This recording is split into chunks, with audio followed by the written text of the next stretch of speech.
하나님의 전신갑주를 취하라, 이 말씀을 가지고 저희가 8번째 시간을 보내고 있습니다. 오늘은 하나님의 전신갑주 중에 마지막 갑주로 소개되고 있는 성령의 검, 곧 하나님의 말씀에 대해서 살펴보도록 하겠습니다. 마지막 전신갑주를 소개하는 본문이 17절 말씀에 기록되어 있는데요, 우리 17절 말씀을 함께 한번 읽어보겠습니다. 시작.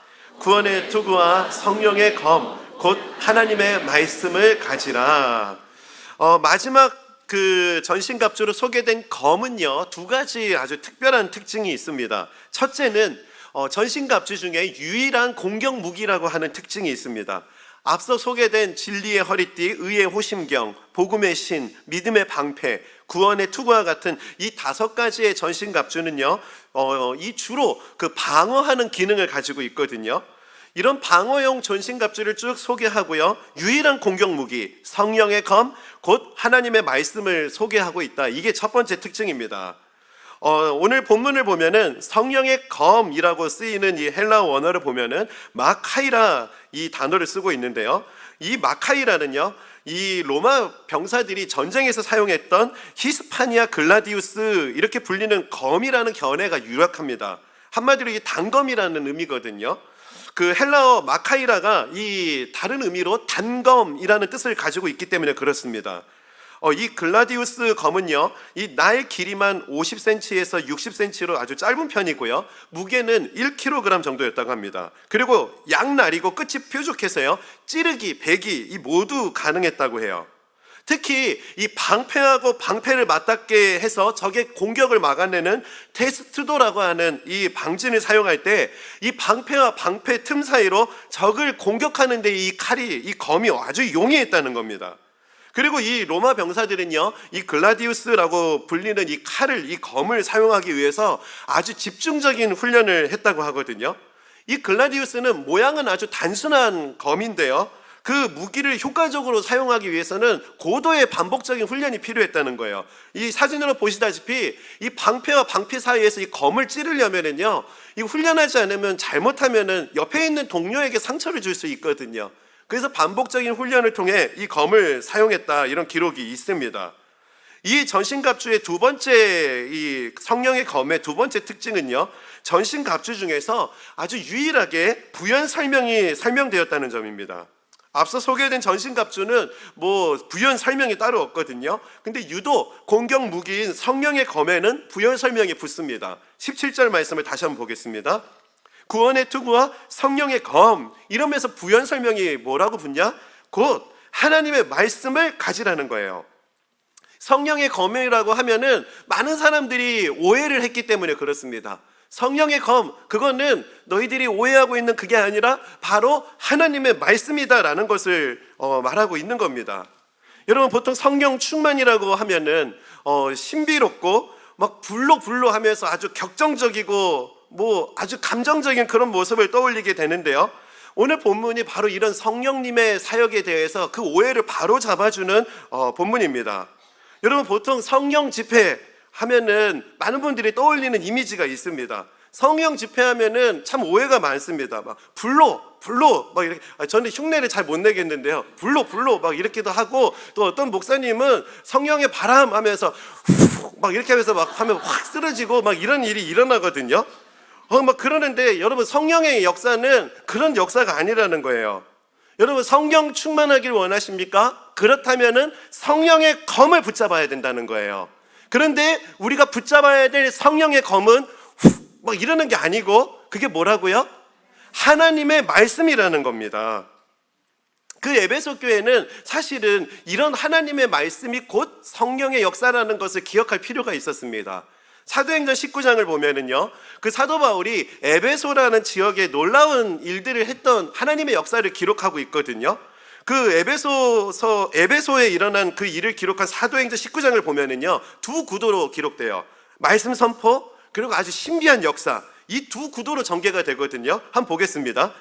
사도행전 19장 4절 5절입니다. 바울이 이르되 요한이 회개의 세례를 베풀며 백성에게 말하되 내 뒤에 오시는 이를 믿으라 하였으니 이는 곧 예수라 하거늘 그들이 듣고 주 예수의 이름으로 세례를 받으니, 말씀이 선포됐죠. 그러자 아주 신비로운 역사가 나타납니다. 6절입니다. 바울이 그들에게 안수하며 성령이 그들에게 임하심으로 방언도 하고 예언도 하니. 예수 처음 믿는데 방언 예언을 막 해버리는 거예요. 이거 아주 신비로운 역사가 나타나는 거죠. 그리고 다음에 또 똑같은 구도입니다. 말씀 선포, 신기한 역사. 사도행전 19장 8절 9절입니다. 바울이 회당에 들어가 석 달 동안 담대히 하나님 나라에 관하여 강론하며 권면하되 말씀 선포. 두란노 서원에서 날마다 강론하니라. 에베소에 있는 두란노 서원에서 말씀을 선포했다는 거죠. 그러자 그 역사가 어떻게 나타나는가? 11절 12절. 하나님이 바울의 손으로 놀라운 능력을 행하게 하시니 심지어 사람들이 바울의 몸에서 손수건이나 앞치마를 가져다가 병든 사람에게 얹으면 그 병이 떠나고 악기도 나가더라. 이 신기한 역사가 일어나는 거예요. 앞치마 막 갖다 주면은 막 병 낫고 막 이러는 겁니다. 이런 신비로운 일들이 막 펼쳐지는데 이 신기한 역사의 절정은요, 그 마술사들의 회심 사건입니다. 그 에베소 지역에는 마술사, 점성사들이 정말 많았는데요, 그들이 아주 소중하게 여겼던 그 마술책을 모아다가 다 막 불살라 버리는 거예요. 그 값어치가 무려 은 5만이나 되었다는 것을 성경에 기록하고 있습니다. 한 도시가 뒤집어져 버린 거예요. 한 도시에 성령의 능력이 나타났고요, 뒤집어지는 역사. 그 당시에 거기에 유력했던 사람들이 자신들이 소중히 여기고 믿었던 것들을 다 불살라버리는 그런 클라이막스가 막 일어나는 겁니다. 이런 일이 일어나면은 사도 바울 어딨냐? 바울 어딨냐? 바울님 좀 만나게 해주십시오 하면서 막 바울을 막 사람들이 떠받들 것 같은데요, 성경은 그렇게 말하지 않습니다. 그렇게 바울을 통해서 놀라운 역사들이 보여졌는데요, 결론 어떻게 되는가? 20절입니다. 이와 같이 주의 말씀이 힘이 있어 흥왕하여 세력을 얻으니라. 결론은 말씀이 흥왕하여 세력을 얻었다는 거예요.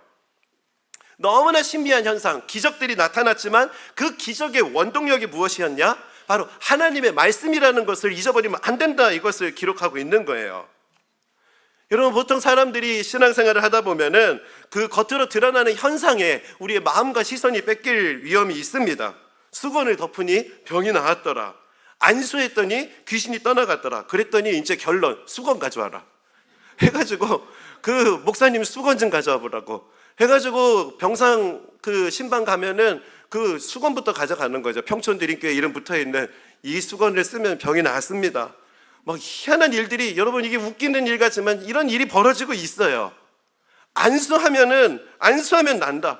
그래가지고 너무 안수를 신봉하는 일들도 있는 겁니다. 그런데 이 신앙생활이 처음 시작될 때는요, 교회에서 준 수건으로 막 닦으면 병 낫는 것 같고 그럴 수 있어요. 그거는 신앙생활 초보니까요. 하지만 신앙의 연조가 깊어질수록 이런 가시적인 현상에 수건이나 뭐 바울의 앞치마나 안수나 이런 데 시선을 뺏기는 게 아니라 하나님 말씀, 이 역사는 말씀으로 일어난 거다. 이 말씀에 관심을 더욱더 가져야 된다는 겁니다.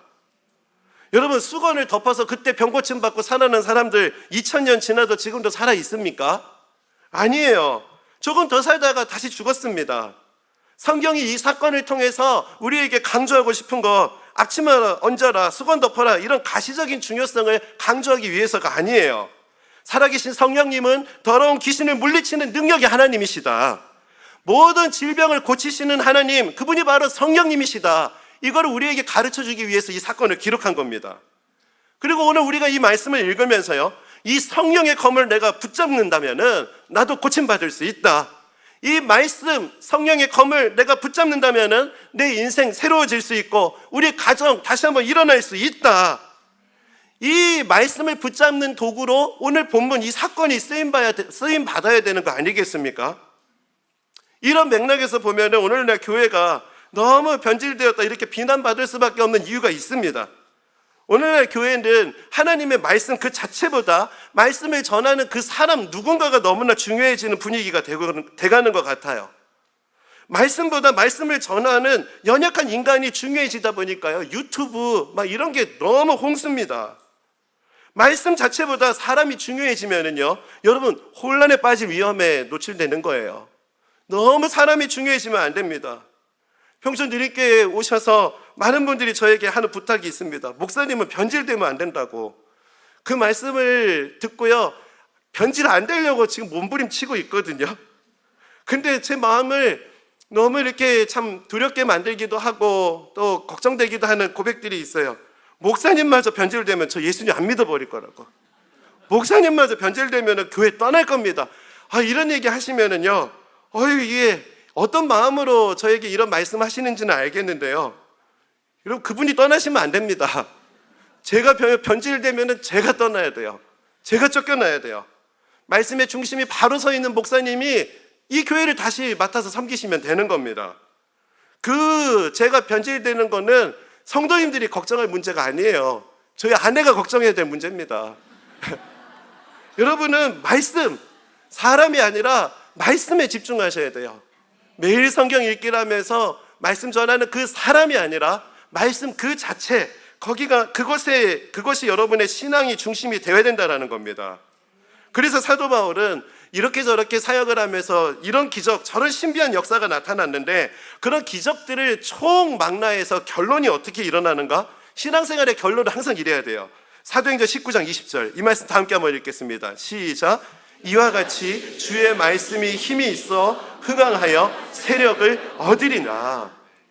여러 가지 신비로운 기적들이 나타났지만 결론은 말씀이 힘이 있어. 말씀이 힘이 있어. 사랑하는 성도 여러분, 하나님의 말씀, 성령의 검을 붙잡을 때 이 말씀의 능력을 경험하게 될 줄 믿습니다. 그래서 오늘은요, 유일한 공격 무기로 기록된 하나님의 전신갑주, 이 말씀을 우리가 잘 사용하기 위해서 우리가 기억해야 될 두 가지를 한번 좀 살펴보는 시간을 갖도록 하겠습니다. 그 첫 번째는요, 성령님의 도움이 필요하다는 겸손한 태도가 필요합니다. 사도 바울은 이 마지막 무기, 이 성령의 검을 소개하면서요, 이 소유격 조사, 뭐뭐의를 사용합니다. 17절 말씀인데요, 구원의 투구와 성령의 검, 이 소유가, 이 성령의 검, 이 검의 소유가 누구라는 것을 말하는 거죠? 성령님이라는 것을 보여주는 고백인 겁니다. 그래서 사도 바울은요, 이 검은 내가 막 휘두르는 게 아니고 성령님께 속한 것이라는 것을 늘 자각하고 살았어요. 그래서 에베소서의 이 성령의 검을 6장에 와서 소개하는데요, 사실은 사도 바울은 에베소서를 시작하면서부터 성령님의 도움을 구하는 기도로 에베소서를 시작하고 있습니다. 에베소서 1장 17절에서 19절입니다. 우리 주 예수 그리스도의 하나님, 영광의 아버지께서 지혜와 계시의 영, 이게 바로 성령님이죠. 성령님을 너희에게 주사 하나님을 알게 하시고, 그리고 18절 너희 마음의 눈을 밝혀주시고, 그리고 19절 말씀, 믿는 우리에게 베푸신 능력의 지극히 크심이 어떠한 것을 너희로 알게 하시기를 구하노라. 성령의 검을 가지라, 이 고백이 먼저가 아니었고, 에베소서 1장에 지혜의 영 대신 성령 하나님께 은혜를 구하는 것, 성령 하나님의 도움이 필요하다는 기도를 드리는 것, 이 태도가 먼저였다는 것을 우리는 기억해야 하는 것입니다. 말씀이 무기가 될 수 있기 위해서는요, 성령님의 도움이 필요하다는 거예요. 교회적으로 성경 읽기를 저희들이 진행하고 있습니다. 여러분, 성경 읽기를 하고 있지만 이 말씀이 이게 무기가 아닌 것 같아, 여러분 이렇게 생각이 드세요? 그렇다면 한번 점검해 보세요. 말씀을 읽을 때 이 성령의 도움이 필요하다, 이런 겸손한 태도로 하나님의 성령님의 도움을 구하며 내가 말씀을 읽었는지 한번 돌아보시기 바랍니다. 이것을 점검하기 위해서 하나님 저에게 주신 선물과 같은 말씀이 있습니다. 시편 119편 105절 말씀인데요, 우리 이 말씀도 한번 다 함께 읽어보겠습니다. 시작. 주의 말씀은 주의 말씀은 내 발의 등이라는 거예요. 등대가 아니라는 겁니다. 여기서 등은요, 그 히브리어 니르라는 단어를 쓰는데, 이 니르는 아주 작은 빛을 의미합니다. 성냥불 탁 켰을 때 훅 불면 꺼질 수 있을 만큼 아주 작은 불이라는 거예요. 주의 말씀은 내 발에 뭐라고요? 등, 작은 불빛이에요. 말씀은 큰 불빛이다, 이렇게 약속하지 않습니다. 한 걸음 가야지만 볼 수 있는, 한 걸음 정도만 비춰줄 수 있는 빛, 이게 하나님 말씀이라는 거예요. 그런데 이 작은 빛이 비추는 대로 한 걸음 한 걸음 가기 위해서 필요한 거, 그게 바로 성령의 도움이에요. 이 작은 불빛을 내가 받아들였을 때 성령의 도움을 구하게 되면 어떻게 되는가? 이 작은 니르의 불빛이요, 다시 한번 말씀을 띄워줘 보시겠습니까? 어둠을 깨트리고 떠오르는 태양, 이것을 의미하는 단어죠. 오르의 빛이 된다는 거예요. 이 내 발의 등이요. 성경 말씀을 읽었는데 말씀이 아주 작은 불빛인 것 같아요. 이게 시시하다. 그럴 수 있다는 거예요. 하지만 성령님께 하나님 이 말씀이 들려지길 원합니다. 성령님 이 말씀이 내 삶에 역사할 수 있는 무기가 되게 해주세요. 그런 태도로 나아갈 때 그 니르는 뭐가 된다고요? 오르가 된다는 겁니다. 빛이 된다는 거예요. 어둠을 깨트리고 아침을 비추는 새벽빛, 그 태양빛이 된다는 거예요. 저는 평촌드림교회가 이 시편 119편 105절 말씀의 역사의 현장이라고 저는 믿습니다. 얼마 전에 한 기자분이 평촌드림교회에 취재를 오셨습니다. 그 1시간 넘게 그 기자분과 대화를 나눴는데요. 그 궁금한 여러 가지 질문들이 있었는데 평촌드림교회가 분리개척을 앞두고 이 교회 시스템을 어떻게 3년 만에 이렇게 구축했는지 이게 너무 궁금하다는 겁니다. 그러면서 그 분당 우리 교회에서 분립할 때 어떤 코칭을 받았는지 질문하시더라고요. 그래서 시스템 구축을 위해서 어떤 코칭, 어떤 수업 이런 게 있냐고 이렇게 여쭤보셨는데요. 그런 거 없었다고 그랬습니다.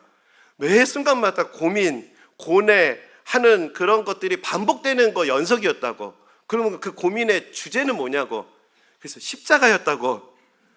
그러니까 십자가가 중요한 건 알겠는데 교회가 분립될 때 시스템을 세우고 또 실행의 단계로 들어갈 때 뭐가 레퍼런스가 됐냐고, 그 수업이 뭐였냐고 또 물어보시는 겁니다. 그래서 생각해 보다가 제가 이렇게 저도 모르게 툭 나온 답이 성경 읽기였습니다. 그분이 너무 어이가 없다는 듯이 저를 보는 겁니다.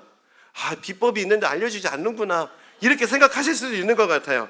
그런데 여러분 이거 진짜예요. 성경 읽기가 이 교회를 하나하나 시스템을 구축하는데 아주 중요한 가이드가 됐습니다. 여러분 분리개척 기도회 때 그 당시에 성도님들과 기도회 때 나눴던 성경 본문은요 거의 대부분이 그 당시에 성경 통독 본문을 따라갔었어요. 처음에 새해가 되니까요 이제 올해 교회가 세워지는구나 하면서 창세기 1장을 봤는데요, 하나님께서 말씀하시고 빛이 있으라 하니까 빛이 생기는 거예요. 그리고 보시기에 좋았더라. 하나님 말씀으로 세워지는 교회가 되게 해주십시오. 하나님 보시기에 좋은 교회가 되게 해 주시옵소서. 이런 기도를 하면서 그 분리개척 기도 모임을 시작했거든요. 그러면서 제 안에 억눌렀던 유혹이 있습니다. 그 성도님들 컨택하지 않는 거, 그러면서 조직을 먼저 세우지 않는 거, 조직을 너무 방대하게 세워놓고 막상 뚜껑을 열어봤는데 김이 빠지는 일들도 있잖아요. 너무 하나님보다 앞서간 결과죠. 하나님 앞서가지 않겠습니다. 인도하시는 대로 순리를 따라가겠습니다. 건물도 없고 얼마나 성도님들이 오실지도 모르는데 조직부터 만드는 거 주님 앞서가는 거라고 생각합니다. 순리를 따라가겠습니다. 그러면서 그냥 했던 거는 성경 읽기 뿐이었어요. 그러다가 그 성경 읽기 본문 중에 민수기가 나왔거든요. 민수기 말씀을 읽다 보니까 그 언약궤를 중심으로 동서남북으로 진을 이제 만들어라, 이 메시지가 그 성경 읽기에 나와가지고 순종하겠습니다 하고 그때 처음으로 교회 그 봉사 부서를 만들겠다고 선포를 했었죠. 배경고등학교에 3년 전 이맘때 여기서 처음 분리개척 기도 모임을 교실 한 칸 빌려서 거기서 기도회를 했는데요, 그때 본문도 여호수아 말씀이었어요. 분리개척을 하는 성도님들의 마음을 사기 위해서 본문을 정한 게 아니었습니다. 성경 읽기를 하다가 만난 본문이 여호수아였어요. 그래서 오늘 우리가 이 교문을 넘어서는 이거 하나님께서 만들어주신 길을 걸었던 것을 우리가 잊어버리면 안 된다, 이 이야기를 성도님들과 나눴어요. 요단강을 건널 때 이스라엘 백성들에게 주셨던 이 말씀, 평촌드림교회는 잊어버리면 안 된다, 이런 이야기를 나누면서 이 교회가 출발했습니다. 매 평촌드림교회가 세워지는 과정이요 아주 자로 잰 듯한 하나님의 아주 세밀한 인도하심입니다. 가끔씩 우리 교역자들이 막 물어봅니다. 목사님 일부러 이 얘기 하시려고 뭐 전신갑주 설교하신 거죠? 아니에요. 그러면 저 천재게요. 그냥 이렇게 하다 보니까 신앙 강자가 진리의 허리띠를 선포하는데 그때 개강이 되는 거고요. 또 그 성경 읽기의 슬럼프가 올 때쯤 되니까 말씀의 검, 이 이야기가 나오는 거는 사람의 생각이 아닙니다. 그냥 하나님 말씀을 읽으면서 한 걸음 한 걸음 하나님의 도움을 구하며 나아갔더니요, 이렇게 자로 잰 듯이 막 컴퓨터로 막 쫙 이렇게 한 것처럼 너무나 정확하고 세밀하게 하나님의 인도하심을 경험하게 되었다는 거예요. 제가 무슨 말씀을 드리고 싶냐면요, 여러분, 매일매일의 말씀이 내 손에 들려질 때 그 말씀이 니르의 말씀인 것 같지만, 여러분, 그 말씀을 성령님의 도움의 재료로 삼아 보세요.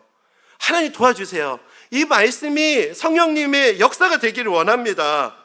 그렇게 그 니르의 그 작은 그 훅 불면 꺼질 것 같은 이 말씀이요, 그렇게 성령님을 의지하는 태도로 나아가면은 오르가 된다는 거, 그 결과를 저는 이 교회에서 지금 보고 있습니다. 여러분, 성경 읽기 2달 정도 되면은 이제 포기하는 분들이 조금씩 생기거든요. 여러분, 성령님을 구하시기 바랍니다. 그리고 도전하지 못한 분, 한 구절 묵상을 한번 시작해 보세요. 그리고 나는 도저히 죽었다 깨어나도 못하겠다 하시면 신앙 강좌 등록이라도 해보세요. 여러분, 성경 읽기를 한다고 막 아주 드라마틱한 불빛이 비춰지는 거 여러분 아닙니다. 주의 말씀은 등대가 아니에요. 내 발의 등이요. 그런데 그 말씀이 성령님께 드려지는 순간, 성령님을 구하는 태도로 나아가는 순간 내 길에 빛이니이다, 그런 역사가 나타날 수 있다는 겁니다. 여러분, 성령님의 도움을 구하십시오. 우리 손에 들린 이 말씀은 단순히 텍스트가 아닙니다. 성령님께 도움을 구하며 이 말씀을 우리 손에 붙잡기 시작할 때 성령의 검, 하나님의 말씀이라는 강력한 무기로 우리의 삶을 이끌어갈 줄 믿습니다. 두 번째, 이 성령의 검을 사용하기 위해서 우리가 기억해야 되는 것은요, 결정적인 순간에 붙잡아야 될 것이 진리의 말씀이라는 걸 기억하셔야 됩니다. 여러분, 결정적인 순간에 내가 붙잡는 그게 내가 믿고 있는 거, 그거예요. 결정적인 순간에 여러분 뭘 붙잡습니까? 사람을 붙잡으십니까? 돈을 붙잡으십니까? 여러분, 결정적인 순간에 내가 붙잡는 게 진리의 말씀이 되시기를 바랍니다. 오늘 말씀을 보면은요, 17절 말씀을 보면은 이 말씀에 대해 아주 독특한 단어를 씁니다. 구원의 투구와 성령의 검, 곧 하나님의 말씀을 가지라라고 하는데요, 이 말씀을 우리말로는 그냥 똑같은 말씀인데 헬라어는 레마라는 단어를 사용했어요. 이에 대해 아주 저명한 신학자죠, D.A. 칼슨이 이런 얘기를 합니다. 로고스와 레마를 절대적으로 구분하는 것은 위험하다. 로고스, 성경 말씀을 보면은 로고스, 그 다음에 레마, 이렇게 우리말로는 다 말씀인데요, 로고스로 쓰일 때가 있고 레마로 쓰일 때가 있다는 거예요. 이거 구분하는 거 위험하다는 거예요. 구분하지 말라는 거예요. 그러면서 이분이 이렇게 얘기합니다. 그러나 에베소서 6장 17절의 레마는 문맥적으로 볼 때 선포되고 적용되는 말씀을 강조한다. 이 에베소서 6장 17절의 레마는 뭐라고요? 선포되고 적용되는 말씀을 강조한다는 거예요. 즉, 이 사도 바울이 여기에 레마라는 단어를 썼다는 데 의도가 있었다는 거예요. 악한 대적이 공격해올 때 나에게 선포되었던 말씀, 또 내가 붙잡고 적용했던 그 말씀이 강력한 무기가 된다는 거, 이걸 강조하기 위해서 레마라는 단어를 썼다는 겁니다. 이에 대해 존 메가더 목사님이 쓰신 진리 전쟁이라는 책을 보면은요, 이거 더 선명하게 얘기를 하고 있습니다. 이 진리 전쟁의 그 주된 내용을 담고 있는 거는 이 부제를 보면 담는 이런 내용입니다. 속임의 시대에 확실한 진짜를 가려내는 싸움. 이 전신갑주 본문을 다룬 책인데요, 속임의 시대에 확실한 진짜를 가려내는 싸움, 이게 전신갑주를 입고 싸우는 싸움이라는 거예요. 거짓의 아비 사단은요, 그 진짜를 가짜로 속이고요, 그리고 가짜를 진리로 여기게 만듭니다.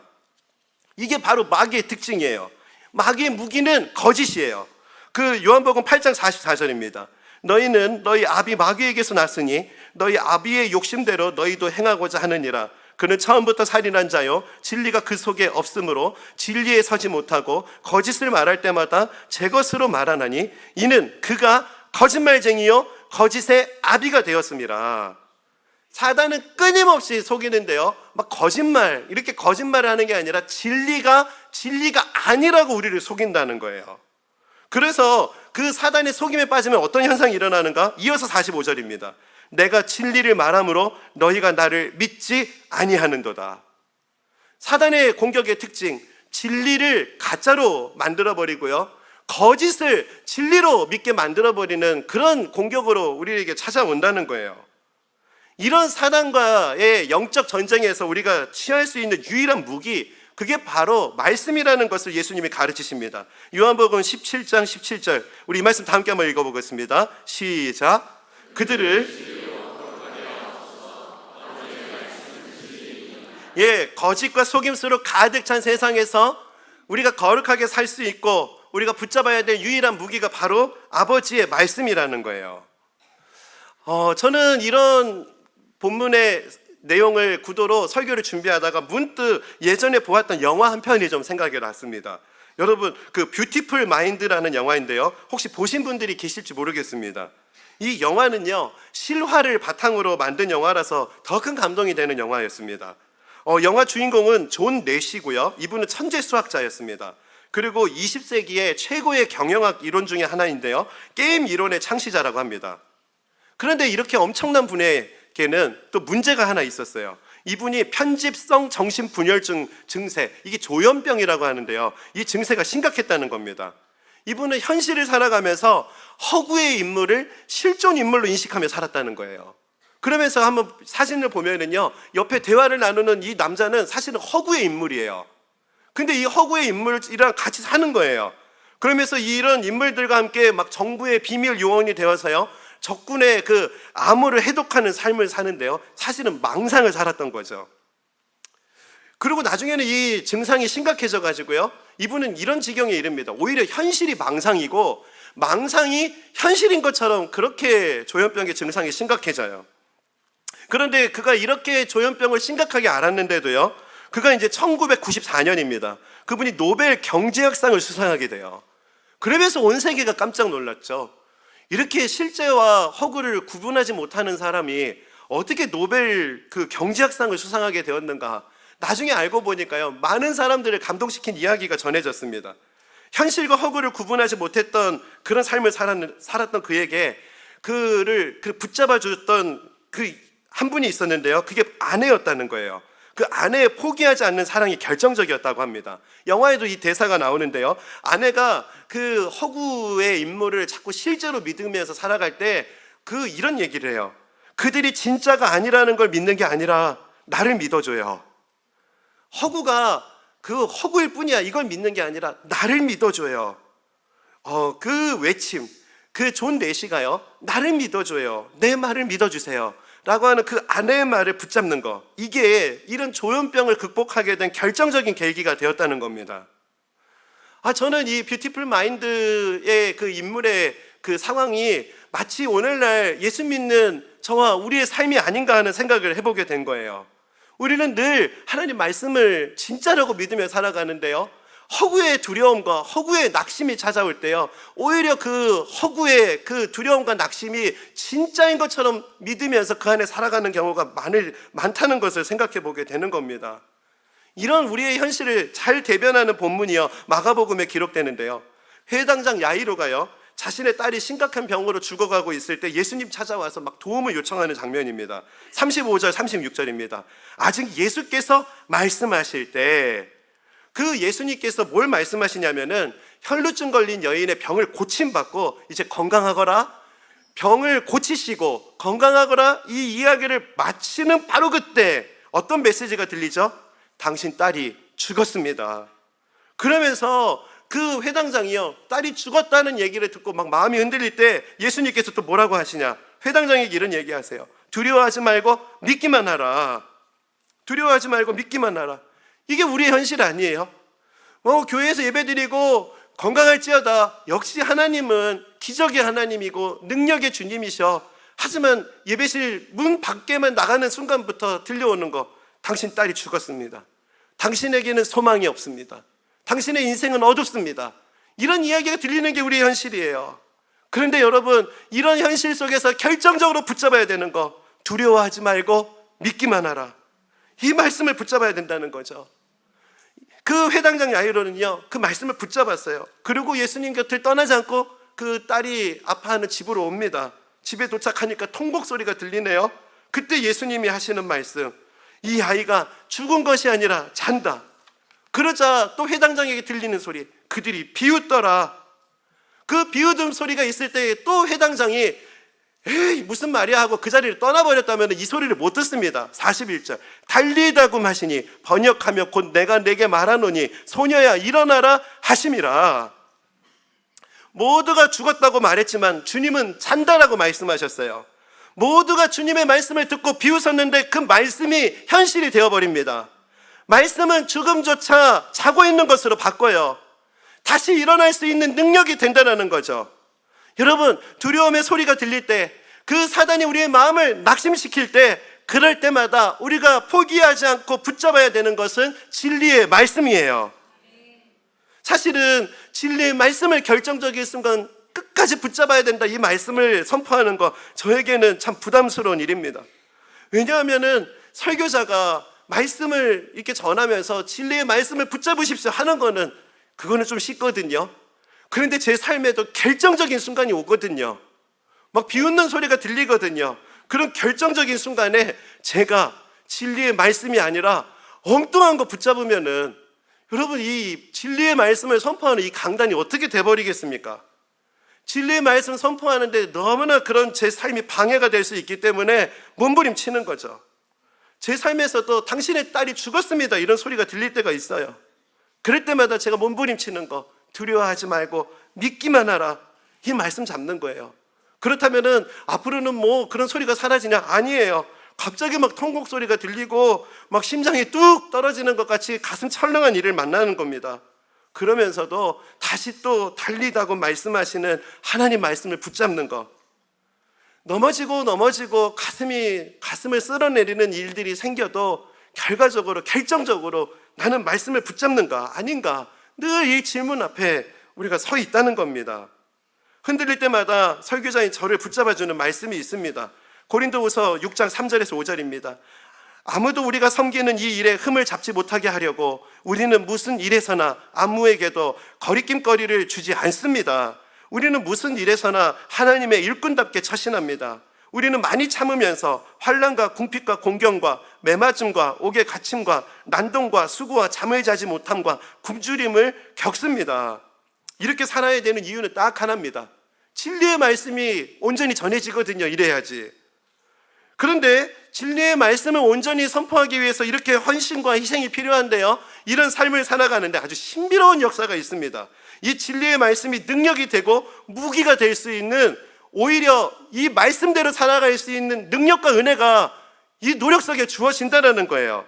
아까 5절 말씀 봤는데요, 이후에 7절 말씀을 볼까요? 사도 바울이 이렇게 고백합니다. 진리의 말씀과 하나님의 능력으로 이 일을 합니다. 진리를 잘 드러내기 위해서 진리를 붙잡아야지 그렇게 노력하는 삶인 것처럼 보이지만, 그 노력 속에서 그 노력을 가능하게 만드는 말씀의 능력과 파워가 우리 안에 주어진다는 거예요. 제가 설교자로 진리를 전하는 자리에서 정말 이런 삶을 살아가면서 하나님께서 주시는 그 은혜가 더 크다는 것을 제가 매 순간마다 경험하고 있는 거예요. 제가 지난 설교 때 건강검진을 받고요, 광고 시간에 괜찮다고 했더니 설교만 들으시는 분들은 큰일 난 줄 알고 계셔서 제가 이거 한번 좀 이거 설교 때 좀 나눠야겠다라는 생각을 해봤습니다. 정밀 검사를 받고 결과는 아무 이상이 없다고 결과가 나왔습니다. 근데 처음 진단을 건강검진 받고 큰 병원을 가봐야 된다는 소견을 받았을 때는 좀 놀라기도 했지만 그건 잠깐이었어요. 그 이후로 마음이 정말 평안했거든요. 성도님들 안심시켜 드리려고 막 믿음 센 척 하려고 저 평안하다 그랬던 거 아닙니다. 근데 좀 설교한 다음부터 조금 제 안에 흔들리는 일이 있었거든요. 병원에서 검사를 하나씩 더 해보자고 하는 거예요. 이게 그래서 무슨 검사했는지 제가 이제 그거 받아가지고 요즘에 다 검색하면 나오잖아요. 검색해 봤더니 이게 마음이 심란해지는 겁니다. 그리고 또 어느 날은 조직 검사를 하자는 거예요. 이거 조직 검사까지 해야 되는 거야? 하면서 이제 마음이 좀 불편하긴 했어요. 이제 그게 검사 다 끝나고 이제 검사 결과를 들으러 가는 날은 이제 어떤 날로 정해졌는데요. 그 날이 되기도 그 전주에 갑자기 병원에서 전화가 걸려오는데요. 그 아침에 병원에서 전화가 걸려오는데 다음 주에 병원 가는 날인데 왜 전화 오지? 하는 생각을 하는 동시에 심장이 뚝 떨어졌어요. 가슴이 철렁 내려앉더라고요. 아니, 그러면서 제가 알았죠. 참 내 안에 평안하다 했지만 내 안에 두려움도 컸구나. 가슴이 철렁 내려앉는 걸 보면서요, 제가 왜 가슴이 철렁 내려앉았냐면은, 이게 신방을 다니다 보면은 저와 이 같은 상황을 지나시는 성도님들을 참 많이 만나 뵀거든요. 근데 그분들이 결과를 듣기 이전에 미리 병원에서 연락 올 때는 이 좋지 않는 상황으로 전개되는 경우가 거의 대부분이었어요. 이제 그게 본능적으로 생각이 작동했던 거죠. 그러다 보니까 막 심장이 뚝 떨어졌던 겁니다. 근데 전화를 받고 났더니 그 간호사분이 너무 막 미안해하면서, 그게 더 마음이 불안하죠. 왜 이렇게 말씀을 못 하시지? 막 그러고 있는데, 그 꺼내신 얘기가 예약이 잘못됐다는 거예요. 오전으로 예약이 돼 있는데 오후 예약으로 좀 바꿔줄 수 있냐. 그래가지고요, 한번 가슴을 쓸어내리는 일이 있었습니다. 제가 무슨 말씀을 좀 드리고 싶냐면요, 그런 믿음이 참 좋다라고 하는 거, 내가 말씀 읽는다고 해서 그 마음의 두려움이 0%가 되는 것을 믿음 좋은 것으로 여러분 생각하면 안 되신다는 말씀을 드리고 싶어요. 여러분, 두려운 거 정상이에요. 여러분, 두려울 수 있어요. 말씀을 읽고 말씀을 붙잡는데 두려워서 심장이 철렁할 수도 있습니다. 그런데 그게 끝이 아니라는 거예요. 그렇게 마음이 철렁 내려앉았다가도 나를 다시 붙잡아주는 그 말씀을 향해서 내가 손을 내밀고 있는가, 그 말씀을 붙잡고 있는 거 아닌가, 여러분, 이게 중요하다는 거예요. 혹시 이런 두려울 상황에 처해서 난 두렵기 때문에 믿음이 약해요, 그렇게 자책하시는 분들, 여러분 자책하지 않으시기 바랍니다. 여러분, 정상이에요. 반대로 나는 막 두렵지 않아 여러분 좀 돌아보시기 바랍니다. 여러분, 두려울 때 나를 붙잡아주는 그게 무언가, 아주 내 마음에 그 두려움을 가져다 줄 때 나는 결정적으로 뭘 붙잡는가, 이것을 좀 돌아보자는 거죠. 여러분, 말씀을 붙잡으면은 두려움 없는 현실을 살아가게 될 것이라는 말씀을 드리고 싶은 게 아닙니다. 이 땅을 살아가다 보면은 두려움과 낙심, 이 두려움과 낙심이라는 허상에 빠져서 살아갈 수밖에 없어요. 그게 끊임없이 사단은 우리를 공격합니다. 그런데 그렇게 허상에서 벗어나기 위해서 우리가 붙잡아야 될 게 있다라는 말씀을 드리고 싶은 거예요. 그게 무엇인가? 바로 진리의 말씀을 붙잡아야 된다는 것을 여러분 기억하시기 바랍니다. 말씀을 붙잡으면은요, 그것이 허상이라는 것을 분별할 수 있게 돼요. 말씀을 붙잡으면은 이건 하나님이 주신 게 아니구나 하면서 그 두려움에 빠져서 살아가지 않게 된다는 거예요. 진리의 말씀을 붙잡을 때, 내 인생의 결정적인 순간 말씀을 붙잡기로 선택할 때, 그 말씀은 여러분이 사용할 수 있는 공격 무기가 될 것입니다. 말씀을 정리하겠습니다. 제가 심장이 뚝 떨어지는 일들을 만날 때 저를 살려주는 거는 하나님 말씀, 그리고 하나님 앞에 고백하는 찬양이에요. 제가 하나님 앞에 이런 시간을 보내면서 고백했던 찬양 중에 저를 살렸던 찬양이 또 한 곡이 있습니다. 찬송가 406장인데요. 고난 내 영혼 편히 쉴 곳과 풍랑 일어도 안전한 포구, 폭풍까지도 다스리시는 주의 영원한 팔 의지에. 예수 믿으면은 폭풍이 없는 게 아니고, 폭풍이 있지만 의지할 분이 있어서 좋은 거예요. 세상 친구들 나를 버려도 예수 늘 함께 동행함으로 주의 은혜가 충만하리니 주의 영원한 팔 의지에.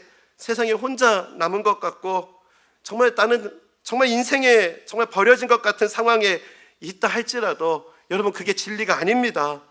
여러분에게 있어서 진리는 예수 늘 함께 동행함으로. 여러분, 이게 진리예요. 나의 믿음이 연약해져도 미리 예비한 힘을 주시며 위태할 때도 안보하시는 주의 영원한 팔 의지해.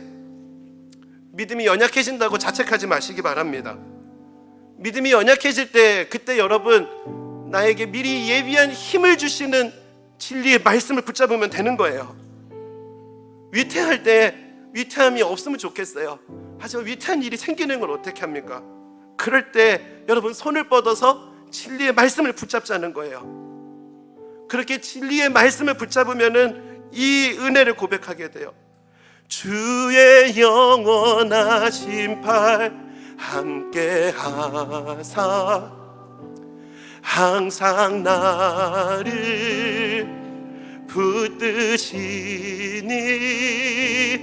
어느 곳에 가든지 요동하지 않음은 주의 팔을 의지함이라. 사랑하는 성도 여러분, 성령의 검입니다. 말씀은 성령님 손에 들려질 때 그 작은 훅 불면 꺼질 것 같은 말씀이 어둠을 비추는 능력의 말씀이 된다는 거예요. 여러분, 말씀을 읽을 때마다 성령의 도움을 구하시기 바랍니다. 인생의 결정적인 순간이 올 때, 정말 결정적인 순간이 올 때 성경 읽기는 선택하는 거거든요. 두려움을 선택하는 게 아니라 진리의 말씀을 붙잡기로 선택하는 거, 그게 성경 읽기예요. 여러분, 성경 읽기, 말씀을 붙잡으시기 바랍니다. 오늘 말씀을 생각하면서 우리 이 찬송가, 이 고백을 주님 앞에 함께 고백하며 은혜를 구하며 나아가겠습니다. 우리 함께 말씀을 생각하면서 고백합시다. 고난 내 영혼, 고난 내 영혼, 편히 쉴 곳과 풍랑 잃어도 안전한 폭풍까지도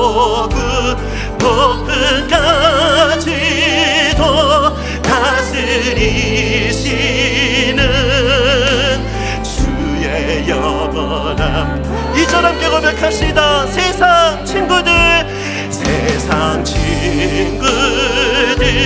나를 예수 늘 함께 동행함으로 주의 은혜가 충만하리니, 은혜가 충만하리니 주의 영원. 우리 3절 함께 고백합시다. 나의 믿음이 연약해져도, 나의 믿음이, 이 은혜를 기억합시다. 미리 예비한 힘을 주시며 위태할 때도 안보하시는, 결정적인 순간 진리의 말씀을 붙잡읍시다. 주의 영원한 팔 의지해, 주의 영원하신 팔, 주의 영원하신 팔 함께하사 항상 나를 붙드시니, 어느 곳에 가든지 요동하지 않음은 주의. 목소리 높여서 함께 선포합시다.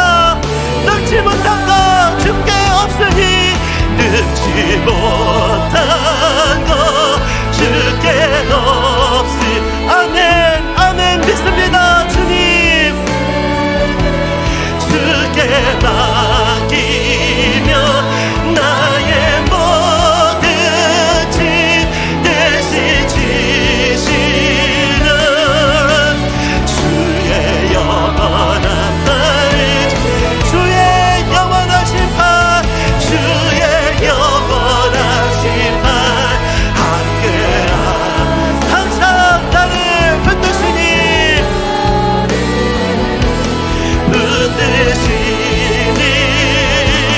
어느 곳에 가든지 요동하지 않음은 주의 팔을 의지함이라. 그래서 결단합시다. 주의 말씀 의지하여, 주의 말씀 의지하여 깊은 곳에 금을 던져 오늘 그가 놀라운 일을. 결정적인 순간 주의 말씀 의지하여 믿음으로 금을 던져 믿는 자에게. 우리 다 함께 자리에서 일어나서 고백합시다. 주의 말씀 의지하여, 의지하여 하나님 아버지 말씀을 붙잡겠습니다. 성령의 검, 하나님의 말씀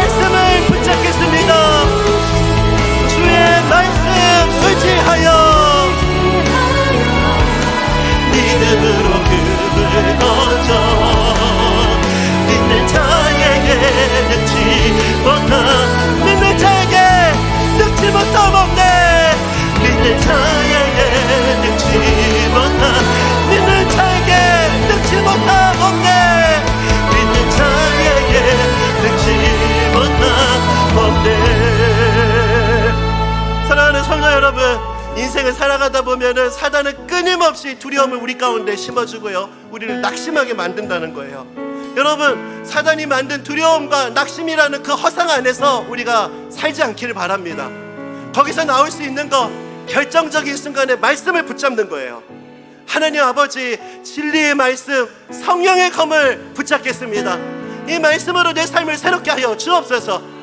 하나님 말씀 읽어보면은 뭔가 새로운 역사가 생길 줄 알았는데 그 말씀을 읽어봤더니 너무 작은 불이라서 실망하셨습니까? 맞아요, 니르예요. 주의 말씀은 내 발의 등이에요. 고작 한 걸음만 비춰줄 수 있는 작은 빛이에요. 하지만 성령님의 도움을 의지해서 나아가면 그 빛은 오르, 어둠을 깨치고 새벽을 깨우는 그 찬란한 빛이 된다는 거예요. 하나님 아버지, 이 말씀이 내 삶에 빛이 되기를 원합니다. 말씀이 능력이 될 수 있도록 은혜를 부어주시옵소서. 오늘 말씀을 생각하면서 우리 각자에게 주신 기도 제목 가지고 우리 합심해서 함께 기도하며 나아가시겠습니다. 살아계신 하나님 아버지, 은혜를 구하며 나아갑니다. 아버지 하나님, 능치 못한 것 주께 없음을 믿습니다. 아버지 하나님, 현실의 어려움을 만날 때마다 낙심하고 넘어질 때가 있지만 아버지, 그럴 때마다 우리가 하나님의 진리의 말씀을 붙잡을 수 있도록 믿음을 허락하여 주옵소서. 이 믿음을 선택할 수 있는 힘을 허락하여 주옵소서. 하나님 아버지, 작은 말씀이지만 이 말씀이 하나님의 손에 들려졌을 때 우리 삶을 비추는 등대의 빛이 될 줄 믿습니다. 하나님, 말씀을 결정적인 순간 선택할 수 있는 믿음을 주시옵소서. 두려움의 말씀, 두려움의 소리를 붙잡는 것이 아니라 진리의 말씀을 붙잡고 그 말씀을 통해 역사하시는 하나님의 일을 경험케 하여 주옵소서. 그래서 오늘 이 시간 결단합니다. 주의 말씀을 의지해서 아버지, 우리가 살아가겠습니다. 성령의 검, 곧 하나님의 말씀을 가지라. 아버지 하나님, 이 땅을 살아갈 때 성령의 검, 곧 하나님의 말씀을 붙잡고 이 악한 사단의 거짓 메시지 속에서 진리로 승리하는 삶을 살아갈 수 있게 하시는 이 역사를 경험하는 우리의 삶이 될 수 있도록 붙잡아 주시옵소서. 하나님 아버지, 하나님을 의지해서 이 자리에 나와왔습니다. 아버지 하나님, 오늘 주신 이 한 말씀 붙잡고 나아가기를 원합니다. 하나님 말씀은 성령의 검이 될 것이다. 우리가 붙잡고 읽고 있는, 듣고 있는 이 말씀은 하나님의 아주 강력한 무기가 될 것이다. 아버지, 이 성령의 검이 이 땅을 살아가는 우리 삶의 강력한 무기가 될 수 있도록 은혜를 허락하여 주옵소서. 하나님 아버지, 늘 이 결단을 가지고 나아가지만 한 걸음만 나가서면은 정말 두려움의 소리가 우리의 귓가에 들려옵니다. 당신의 딸이 죽었나이다. 하나님 아버지, 그런 소리가 들릴 때마다 그 자리에 주저앉는 것이 아니라 말씀을 붙잡을 수 있는 믿음을 우리 가운데 허락하여 주옵소서. 그 말씀을 붙잡을 때 두려워하지 말고 믿기만 하거라. 그렇게 말씀하시는 주의 음성 듣게 하여 주옵소서. 죽는 것이 아니라 잔다라는 말씀 앞에 사람들은 비웃었지만 그 비웃음을 지나고 달리다곰의 그 말씀으로 그 죽었던 아이를 일으키셨던 주님, 아버지, 우리 말씀, 우리에게도 주어진 이 말씀이 우리 삶에 이런 능력으로 역사할 수 있기를 원합니다. 하루하루 두려움 가운데 살아가지 않게 하시고 진리의 말씀을 붙잡고 믿음으로 나아갈 수 있는 하나님의 군사들, 하나님의 백성들이 될 수 있도록 하나님 붙잡아 주시옵소서. 우리 주 예수 그리스도의 은혜와 하나님 아버지의 다함 없는 사랑하심과 성령 하나님의 감동 감화 위로 교통하심의 역사하심이 오늘 주신 말씀을 마음에 담고 성령의 검, 곧 하나님의 말씀을 들고 믿음으로 나아가기로 다짐하며 예배하는 모든 주의 백성들 머리 위에 지금부터 영원까지 항상 함께 하시기를 간절히 축원하옵나이다. 아멘.